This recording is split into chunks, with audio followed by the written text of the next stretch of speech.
ഞാൻ ഈയിടെ ഒരു വീഡിയോ കണ്ടിരുന്നു. മാത്രമല്ല ഒരു പോസ്റ്റും കണ്ടിരുന്നു. വിഷയം മമ്മൂക്ക തന്നെയാണ്. മമ്മൂക്കയ്ക്ക് ഇത്ര നാളായിട്ടൊരു 100 കോടി ക്ലബ്ബില്ല എന്നുള്ളതാണ് പലരുടെയും വിഷമം. മമ്മൂക്ക എങ്ങനെ നിൽക്കുന്നുവെന്നോ ഈ പ്രായത്തിലും അദ്ദേഹത്തിൻ്റെ ആ ഒരു പ്രസരിപ്പും അദ്ദേഹത്തിൻ്റെ അഭിനയത്തോടുള്ള ആ ഒരു അഭിവാജ്ഞയും വലിയ ആവേശവുമൊക്കെ കാണുമ്പോൾ തന്നെ ചിലർക്ക് അങ്ങ് കുരുപൊട്ടുകയാണ്. കുരുപൊട്ടി അവരങ്ങനെ ഒലിപ്പിക്കുകയാണ്. അവർ പറയുന്നത് 100 കോടിയാണ് എല്ലാത്തിൻ്റെയും അവസാന വാക്ക് എന്നാണ്. എന്നാൽ അങ്ങനെയല്ല.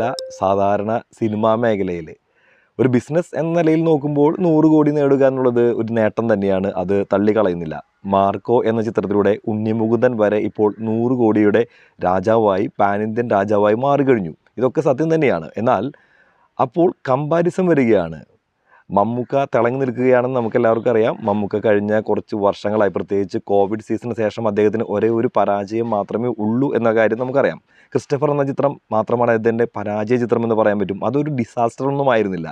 എന്നാലും അതൊരു പരാജയ ചിത്രമായിട്ട് തന്നെയാണ് കണക്കാക്കുന്നത്. അതിൻ്റെ പോരായ്മകളും എല്ലാം നമ്മൾ പറഞ്ഞിട്ടുള്ളതാണ്. എന്തായാലും ക്രിസ്റ്റഫർ എന്ന ചിത്രത്തെക്കുറിച്ച് മാത്രം മാറ്റി നിർത്തി കഴിഞ്ഞാൽ ഒട്ടനവധി ചിത്രങ്ങൾ ഈ കഴിഞ്ഞ കോവിഡിന് ശേഷം മമ്മൂക്കയുടേതായി വൻ വിജയങ്ങൾ നേടിയെടുത്തു എന്ന കാര്യം സംശയമില്ലാത്ത കാര്യമാണ്.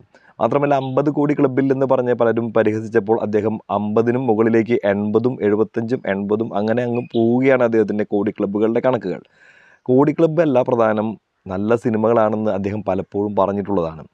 100 കോടി ആളുകൾ കാണുക എന്നുള്ളതാണ് എൻ്റെ ഏറ്റവും വലിയ ആഗ്രഹം. എന്നാൽ 100 കോടി ക്ലബ്ബ് എന്നതിനേക്കാൾ ഉപരി അതാണ് ഞാൻ സ്വപ്നം കാണുന്ന കാര്യമെന്ന് അദ്ദേഹം പോക്കിരി രാജയുടെ 2ാം ഭാഗമായി മധുരരാജ വന്നപ്പോൾ പോലും പറഞ്ഞിട്ടുള്ളതാണ്.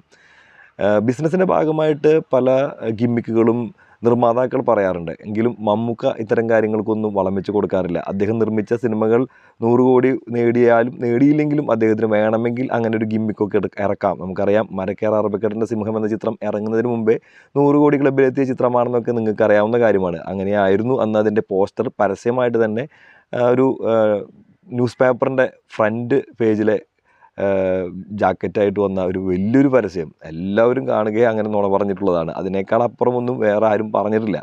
എങ്കിലും മമ്മൂക്കയുടെ നെഞ്ചത്തേക്ക് കയറാൻ തന്നെയാണ് പലർക്കും ആഗ്രഹം. ഇതെന്താണ് ഇങ്ങനെയെന്ന് ചോദിക്കുമ്പോൾ അത് ഇന്ന് തുടങ്ങിയതല്ല. വർഷങ്ങൾക്ക് മുമ്പേ മമ്മൂക്കയുടെ നെഞ്ചത്ത് ചാട്ടം ഓട്ടമൊക്കെ പലരും പഠിച്ചിട്ടുള്ളതാണ്. എങ്കിലും മമ്മൂക്ക ഇന്നും അതേപോലെ തന്നെ നിൽക്കുകയാണ്. എന്തായാലും മമ്മൂക്ക, നിങ്ങൾക്ക് 100 കോടി ക്ലബ്ബൊന്നും വേണമെന്ന് ഞാൻ ആവശ്യപ്പെടുകയില്ല. നല്ല സിനിമകൾ ചെയ്ത് നിങ്ങൾ ഞങ്ങളെ ഞെട്ടിക്കുക, ഞങ്ങളെ വീണ്ടും വീണ്ടും ആവേശോജ്വലമാക്കുക. അതുതന്നെയാണ് നിങ്ങൾ സിനിമയിലൂടെ ചെയ്യാൻ നിങ്ങൾക്ക് കഴിയാവുന്ന ഏറ്റവും വലിയ കാര്യം. അത് നിങ്ങൾ തുടരുന്നുണ്ട്. ഇപ്പോൾ ഡൊമിനിക് ആൻഡ് ദ ലേഡീസ് പേഴ്സിലൂടെ നിങ്ങളത്